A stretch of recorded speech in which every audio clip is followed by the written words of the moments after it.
Hello, it is 9 p.m. in RTD. It's time to English New Edition for tonight headlines. We have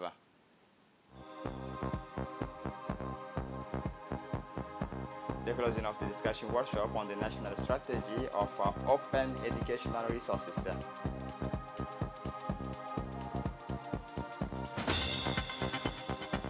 New European heat record for the month of April in Spain.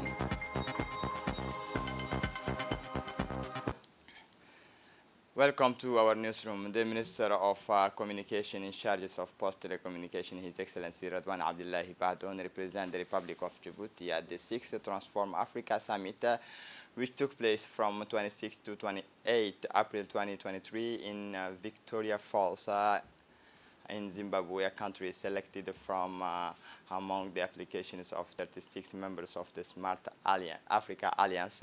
The Transform Africa Summit is a main Africa tech and digital event founded in 2013 in Kigali by the will of 7 African head of state, including the President of the Republic, Ismail Omar Guelleh. It brings together more than 5,000 participants from over 100 countries to exchanges on the digital transformations of the continent in many sectors. Head of state who are members of the Smart Africa Board of Directors, ministers, international businessmen, international business leaders, and key players in ICT sector participated in this 3-day event that aims to make fundamental decisions for the socio-economic development of Africa through ICT.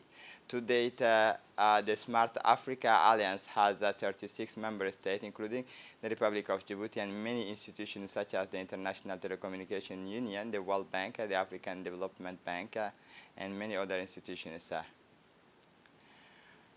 The evacuation operation of foreign nationals from Sudan to Djibouti still continues after European nationals, Canadian nationals evacuated from Sudan, returned to Canada last night as part of the evacuation operations of the foreign nationals from Sudan, where deadly fighting between the Sudanese armies and the paramilitary has been raging for the last 10 days. A plane of Ethiopian Airlines with 150 passengers on board, mostly Canadian nationals of Sudanese origin, left Djibouti's international airport at around 2 p.m. yesterday evening for Canada.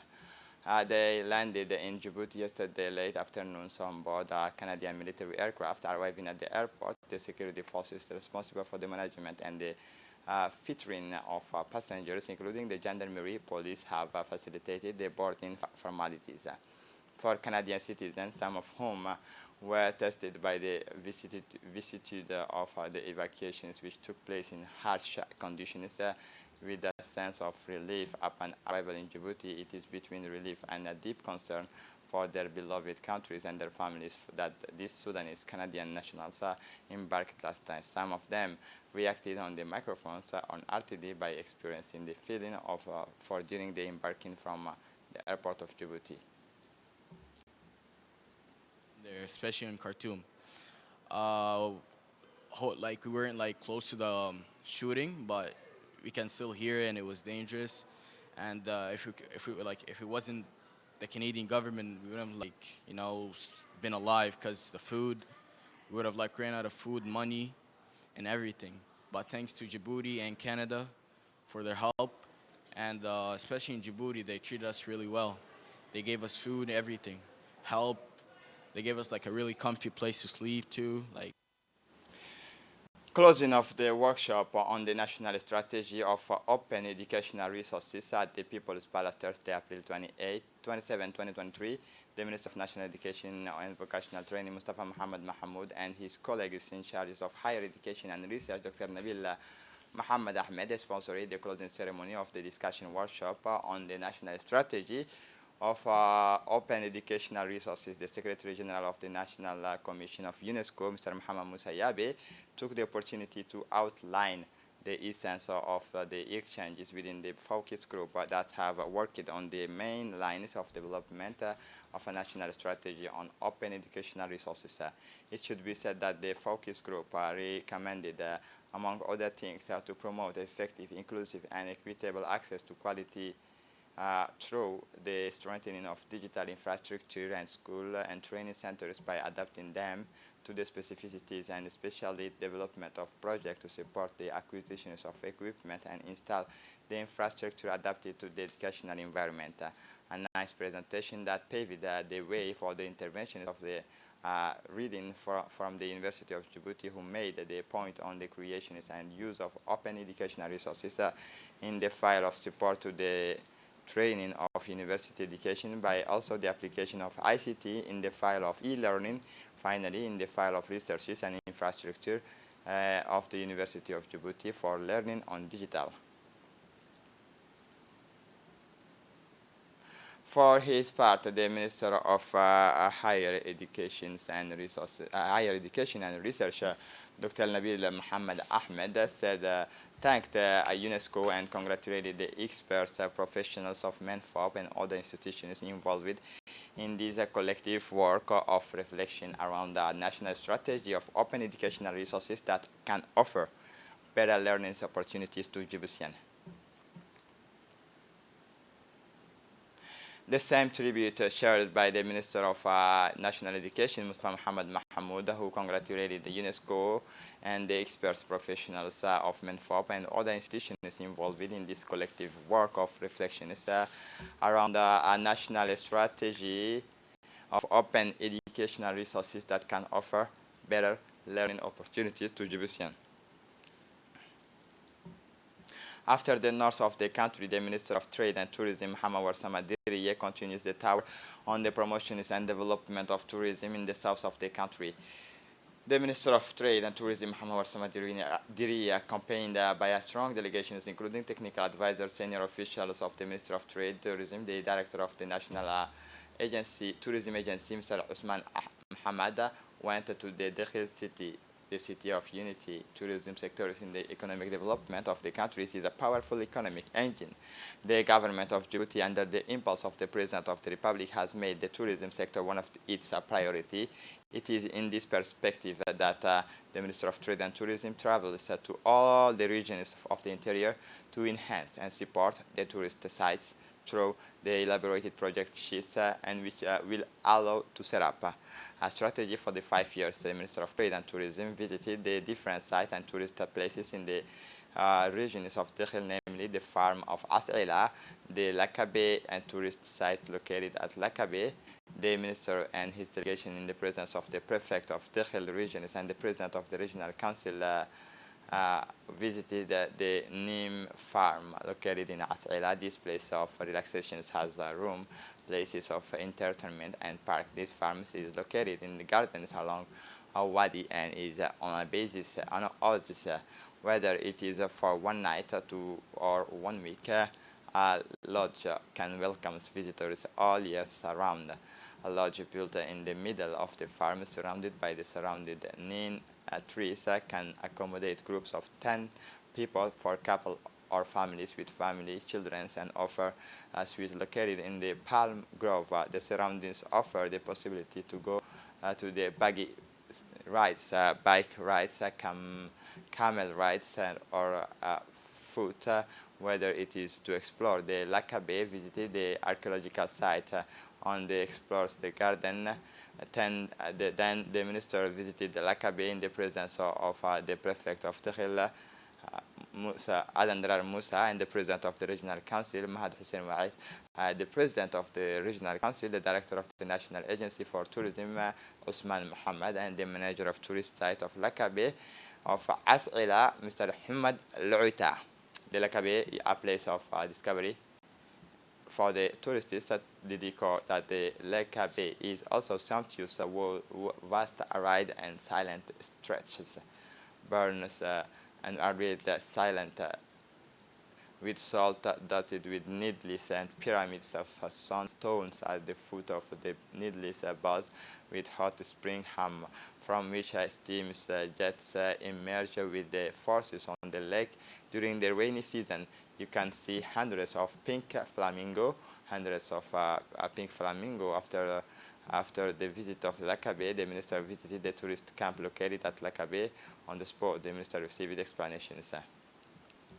For his part, the Minister of Trade and Tourism, Mohamed Warsama Diriye, has seized this opportunity for the beautifulness of the Dakhil region is that our countries welcome more tourists of the world. Still in the crowd of the towers of the minister, after visiting the farms of As'ila, the minister thanked the prefect of the region and all the participants.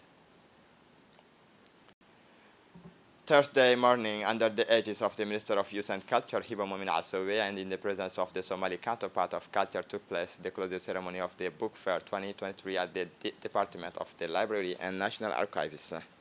The Book Fair launched 4 days ago under the patronage of the President of the Republic, Ismail Margele, has proved to be up to the expected objectives. Indeed, the event recorded a strong participation of a large audience composed mainly of intellectuals, academics, and young people so passionate about literature. This first edition of the book fair launched under the theme, the book Link of the Horn of Africa and Vectors of Peace. It is especially marked by a dynamic promotional approach to literacy productions, exchanges, and sharing through successions of the conference, debate, workshop, and meeting of authors. After the opening of the sessions by the director of the National Agency for the Promotions of Culture, Mr. Mohammed Hussein Douale, the famous storyteller Omar Yusuf Ali, commissioner of the first edition, emphasized the importance of the book fair to Djibouti and the Horn of Africa. He said he was confident that with its first book fair, the future of the book in Djibouti takes a new step in the objectives of boosting the publications and literary editing.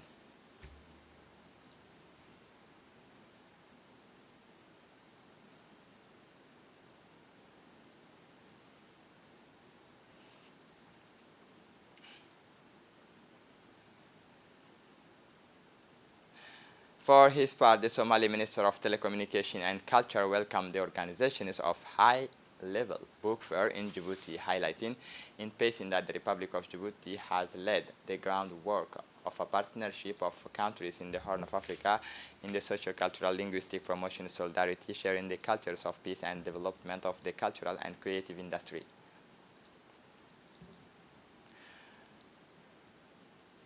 For her part, the Minister of Youth and Culture, Hiba Momin Asowish, said that she was enthusiastic about the success of the organizations of the first book fair in Djibouti.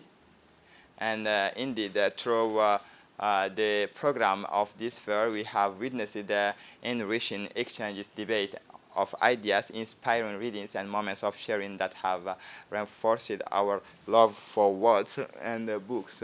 The book united us, animated us, inhabited us, delighted us all, and together we came to drink in it. We also saw the youth of Djibouti and elsewhere participate in the event, demonstrating their interests and commitment to literature, foreign cultures. This is extremely encouraging for the future of our nations as youth are the engines of change and creativity. I would like to express my gratitude to our partners and sponsors who supported the Djibouti Fair this year, said Minister Hibo Momi Asawi. The chairman of the Ports and Free Zone Authority, Abubakar Omar Haddi, had the pleasure to receive today at the Red Sea Wall Chen Ailin, mayor of the city of Yangzhou, located in the Hunan province in China. The discussion is focused on cooperation in the field of ports, free zone, and logistics between Djibouti and Yangzhou. Mr. Abubakar Omar Haddi welcomed the signing of the twinning agreement between the city of Djibouti and Yangzhou. The president of the Port and Free Zone Authority is also invited to participate in the third China-Africa Economic and Trade Exhibition in Shanghai, scheduled for the end of June, which the mayor of Yangzhou City has handed him the invitations in person. And to close up this edition is for the international scene in Spain. The climate heat in Spain is recorded at the national levels and the European level. The president record, the Spanish president record of this month is dated from 9 April 2011 at Elche, Alicante, with the 38.6 degree recorded.